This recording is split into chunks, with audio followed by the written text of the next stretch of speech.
This program is dedicated to the memory of Walt Disney. In 1971, his love for America inspired the creation of the Hall of Presidents, a place to celebrate the optimism and goodwill he saw at the heart of the American story. Walt's vision was to honor the nation by honoring the American presidency.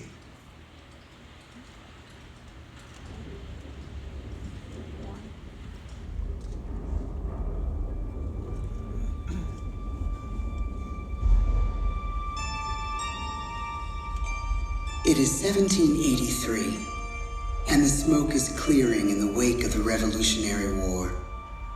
Over the course of 8 grinding years, General George Washington has led a force of shopkeepers, farmers, and Native American allies to victory over the greatest military power in the world.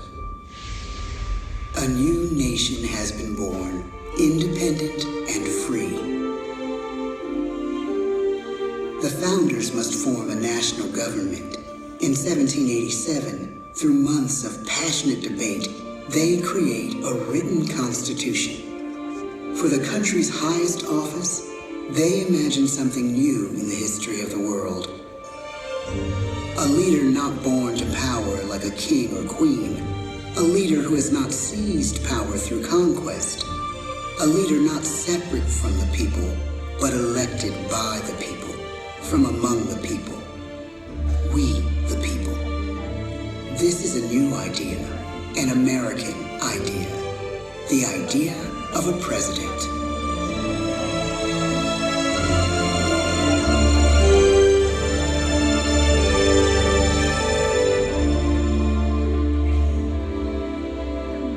The people don't know exactly what a president will be, but there is little doubt who it will be. George Washington's stature and bearing have marked him as a leader. His integrity has made him a great one. Washington knows that many generals who have led successful revolutions make themselves dictators or kings. Instead, he steps down from power and retires to his home, Mount Vernon. The world takes note, and George Washington becomes the symbol of American ideals. In the first presidential election, it's Washington by a landslide. The only doubt seems to be his own. He writes, "Integrity and firmness is all I can promise. Integrity and firmness is exactly what we need." Everything he does as president will set a model for his successors. His final act may be the most important of all. After 2 terms, with no term limit in the Constitution and amid overwhelming support to stay in office, he steps down once again and hands power back to the people. He wants us to speak, to elect a new president. During the early years of the Republic, we choose leaders as different as Thomas Jefferson, John Adams, and Andrew Jackson. Elections are often bitter. Each president stands at that fiery intersection where personal character meets the challenges of the times. Some call the presidency a glorious burden. Jefferson calls it a splendid misery. We, the people, must choose well. We elect 15 presidents before the course of history brings us to the edge of a crisis like no other. A nation born of freedom still permits slavery. As the country pushes west, will new states be slave or free? The question produces bitter conflict. The issue rocks the election of 1860 and brings Abraham Lincoln onto the national stage. The tall, lanky, some say uncouth candidate from Illinois is a master of words at a time when speeches are printed in full for people to read. A house divided against itself cannot stand, he has said. With Lincoln's election, the House does indeed divide. Civil War. 11 states secede from the Union. The war becomes a defining passage in the American story. The president's own inner strength and depth of character changed the course of history. Lincoln had come up the hard way on the American frontier, desperately poor, with less than a year of formal schooling. His early years were scarred by tragedy, the death of his mother, his sister, his first love. He struggles with depression, but never loses his determination to rise above it. He once said he's driven by a desire to leave the world a little better place for having lived in it. The war rages. Lincoln fights to preserve the Union and end slavery. Neither is a sure thing. At Gettysburg, Pennsylvania, 6 months after one of the bloodiest battles of the war, the president dedicates a cemetery to the thousands of soldiers who died there, in words we can never forget.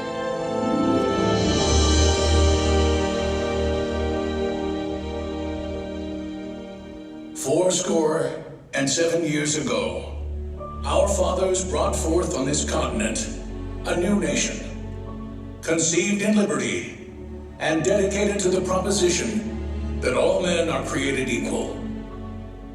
Now we are engaged in a great civil war, testing whether that nation or any nation so conceived and so dedicated can long endure. We are met on a great battlefield of that war. We have come to dedicate a portion of that field as a final resting place for those who here gave their lives, that that nation might live. It is altogether fitting and proper that we should do this. But in a larger sense, we cannot dedicate, we cannot consecrate, we cannot hallow this ground. The brave men, living and dead, who struggled here, have consecrated it far above our poor power to add or detract. The world will little note, nor long remember what we say here, but it can never forget what they did here. It is for us, the living, rather, to be dedicated here to the unfinished work which they who fought here have thus far so nobly advanced. It is rather for us to be here dedicated to the great task remaining before us, that from these honored dead we take increased devotion to that cause for which they gave the last full measure of devotion. That we here highly resolve that these dead shall not have died in vain, that this nation, under God, shall have a new birth of freedom, and the government of the people, by the people, for the people, shall not perish from the earth. The blood of over 500,000 Americans is spilled in this Civil War. President Lincoln's enduring hope is to give true meaning to the sacrifices of so many, to lead us to that new birth of freedom. With the end of the war and the end of slavery, a new birth truly begins. As we roll toward the 20th century, settlers roll west on wagon wheels and railroads connect the nation coast to coast. Millions of immigrants pour in from Europe and Asia. Population doubles. Our economy triples. Our standing among nations rises. We need presidents who can lead both at home and abroad. At the same time, a young Theodore Roosevelt is retreating from New York politics and personal tragedy. The death of his wife and his mother on the same day in the same house. In the Badlands of North Dakota, he rethinks his life and the life of his country. He returns stronger in body and spirit.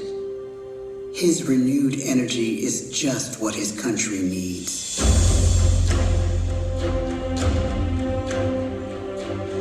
American industry is booming, but social tensions are rising. A progressive movement is bubbling up, pushing for change, and change is needed. in the working and living conditions in cities. The gap widens between rich and poor. The demand for change grows stronger. Teddy Roosevelt is a knight on a crusade. He speaks with force and vitality in clear terms that make colorful headlines at a time when mass-market newspapers have become the new media. To define his foreign policy, he borrows a phrase from an African proverb: speak softly and carry a big stick. But his greatest accomplishments are made at home. He breaks up giant monopolies, protects workers' rights, and calls for a square deal for all Americans, rich and poor, capitalist and wage earner. And a square deal for every man and every woman in the United States. He calls on America to be as great as the natural grandeur of its lands.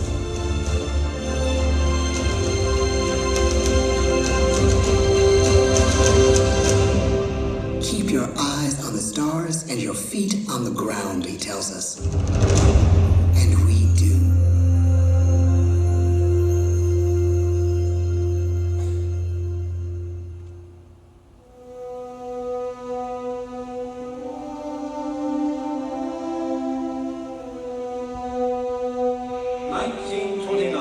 The bottom fell out of the market. 12 million unemployed. The bread lines and the soup. The results of the 1932 election now appear. When we elect our 32nd president, it is the worst of times. The course of history and the course of one president's life again shape a turning point in our national destiny. Franklin D. Roosevelt, paralyzed by polio, knows how to restore the faith of a people paralyzed by the Great Depression. I believe in practical explanation and in practical policy. He has found the inner strength his countrymen now need. He speaks to us like a friend, a neighbor. His optimism is contagious, his voice perfect for the latest breakthrough medium, radio. He calls us to believe we have nothing to fear but fear itself. And we do believe. Tonight's attacks on England are perhaps the most widespread of the war in the course of the day. But an even greater challenge dominates his final years in office: the Second World War.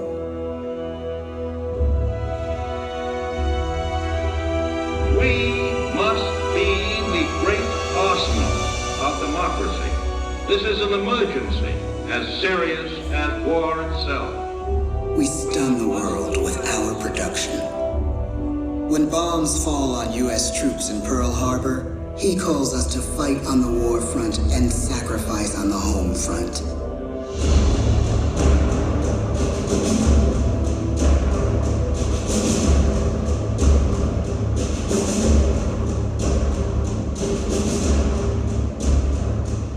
The harder the sacrifice, the more glorious the triumph.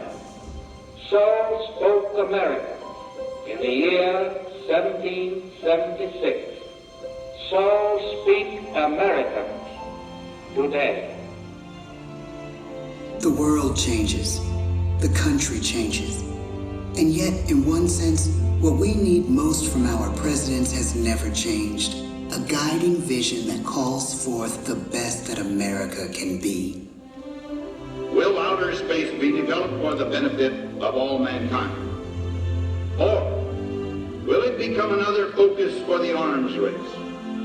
The choice is urgent, and it is ours to make. Ask not what your country can do for you. Ask what you can do for your country.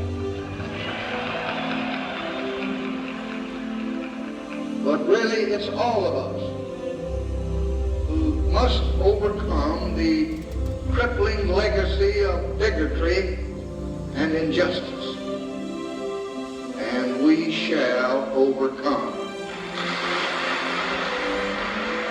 One of the agreements that President Sadat and Prime Minister Begin are signing tonight is entitled A Framework for Peace in the Middle East.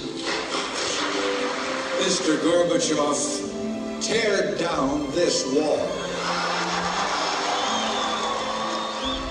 You have lost too much, but you have certainly not lost America. I can hear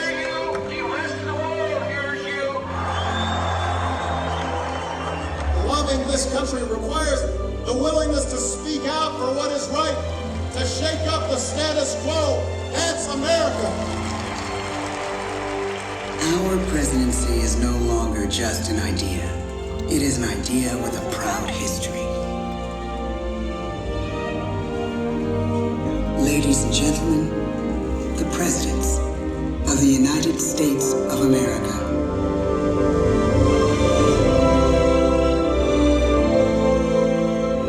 George Washington,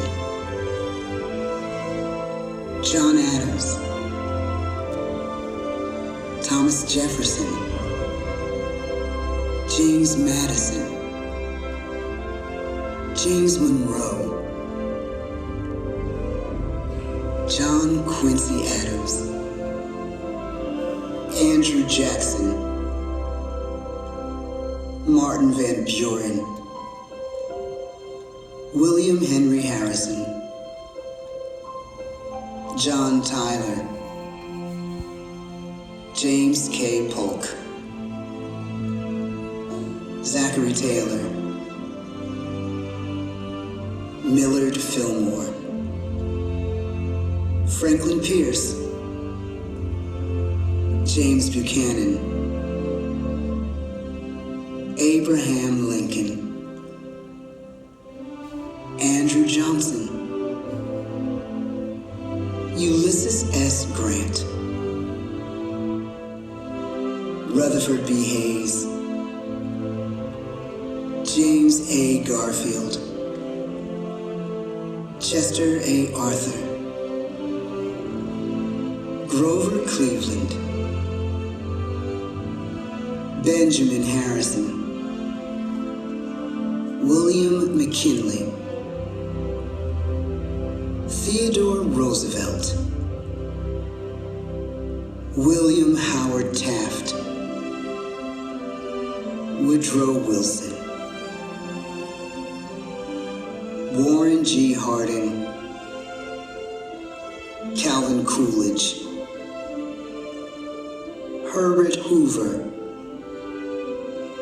Franklin D. Roosevelt, Harry S. Truman, Dwight D. Eisenhower, John F. Kennedy, Lyndon B. Johnson, Richard M. Nixon, Gerald R. Ford, Jimmy Carter, Ronald Reagan, George Bush, Bill Clinton,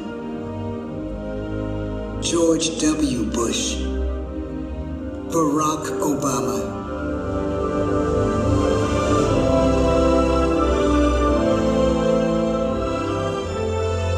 And now we come to the present. Once again, we place our trust in the idea of a president, as we have from the beginning. My fellow citizens, no event could have filled me with greater anxieties than that notification on the 14th day of April, 1789, that you had selected me to lead our nation.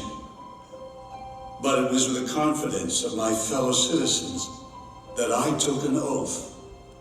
35 simple words that have been repeated by every American president throughout history.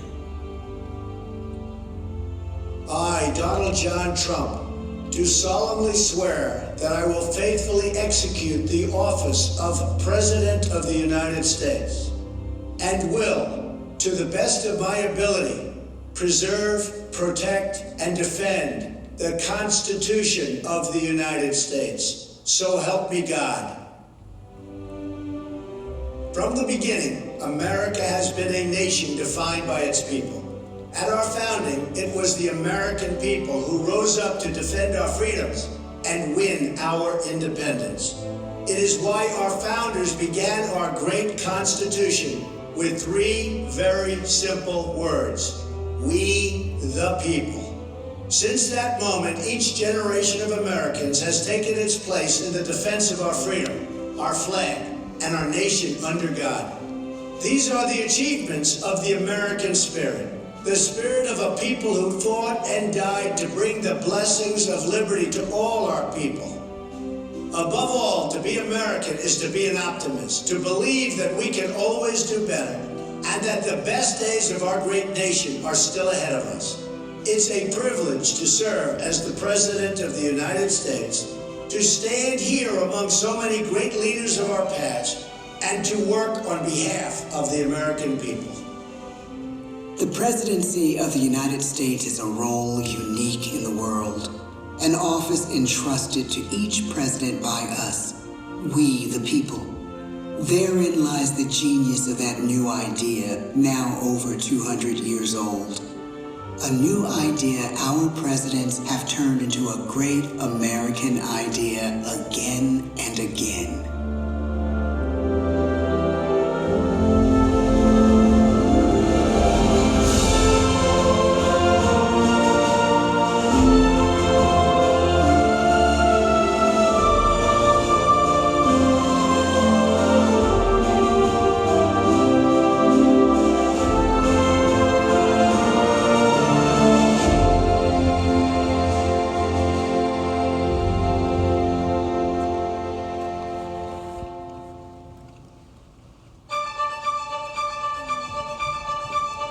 Ladies and gentlemen, this concludes our presentation.